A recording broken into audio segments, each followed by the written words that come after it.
Teras Kasi, or Steel Hand in basic, was an unarmed combat discipline. It was created sometime prior to 3678 BBY on the planet Bundakai by the followers of Palawa, which were refugees of the planet Palawa. The followers of Palawa created Teras Kasi solely to fight Jedi, and presumably ensure that no other world would ever be destroyed by the actions of the Council. The followers of Palawa studied the Force and midichlorians, even though they themselves were not necessarily Force sensitive. They just studied it to know their opponent better. Teras Kasi enabled the user to develop extreme speed and an aptitude for anticipating strikes, most notably shown by clone assassins. In addition, Teras Kasi taught non-Force sensitives how to close their minds to Jedi and Sith, thus protecting themselves from mental attacks.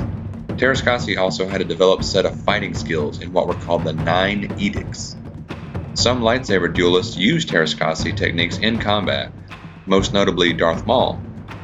Jedi Master Anun Bondara was also a master of Teras Kasi techniques, which he coupled with his lightsaber ability to duel.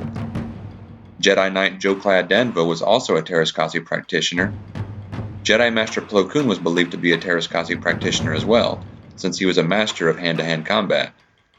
It is not really known how Jedi could have been trained in Teras Kasi, as the followers of Palawa did not appear to be on any kind of friendly terms with the Jedi at all. But it's not too difficult to see why the Jedi would want to know Teras Kasi. Over the many thousands of years of their existence, they have faced horrors from the deep void of space, Sith armies, and countless other Force users. It shouldn't surprise anyone that they would implement Teras Kasi into their training. Teras Kasi's movements resemble an amalgam of the Indonesian martial art Silat, because the author Steve Perry is a practitioner of the art, and elements of Bruce Lee's art of Jeet Kune Do, as well as Filipino Kali.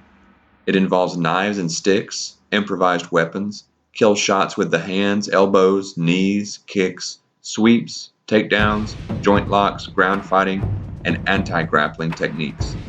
It pretty much runs the gamut of martial arts.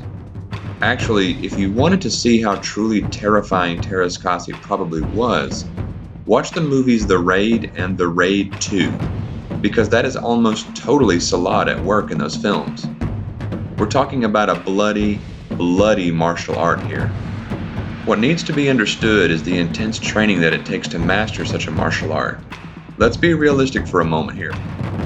Speaking from experience, the Jedi must have had a ridiculously regimented training schedule, and in order to kill a Jedi, it's reasonable to assume that a Teras Kasi master must have trained even harder in close quarters combat, since the Jedi had the Force to give them an edge. In short, we can expect that Teras Kasi masters must have been among the deadliest close quarters combatants in the Star Wars galaxy.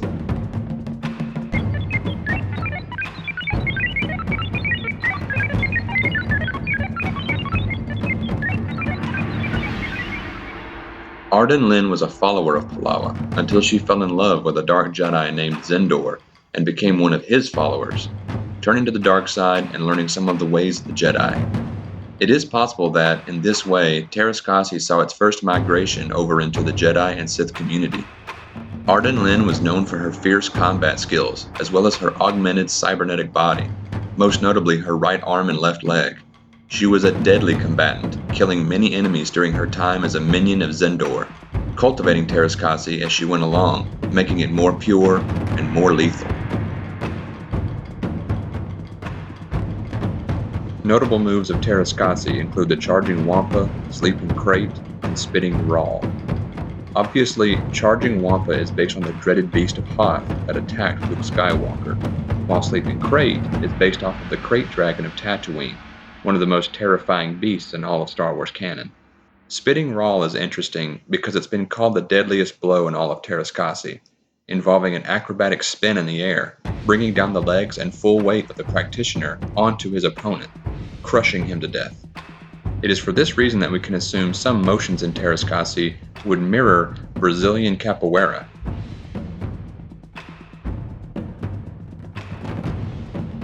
Final analysis? Well, on this channel, we're going to try to rate martial arts based on their application and what they're meant to do.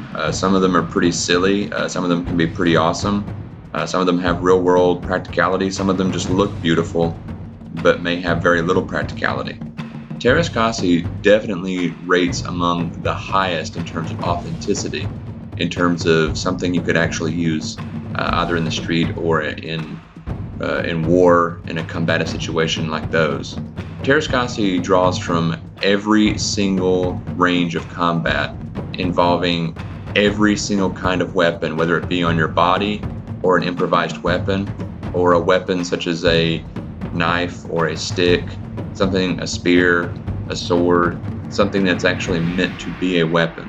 Basically, if you see someone who practices Teras Kasi, run the other way.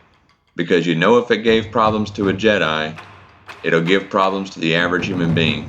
I hope you enjoyed this video. Please like and subscribe if you did. Leave a comment down below if you did or did not like the video. We're always open to feedback, and we hope to see you next time, guys. Thanks.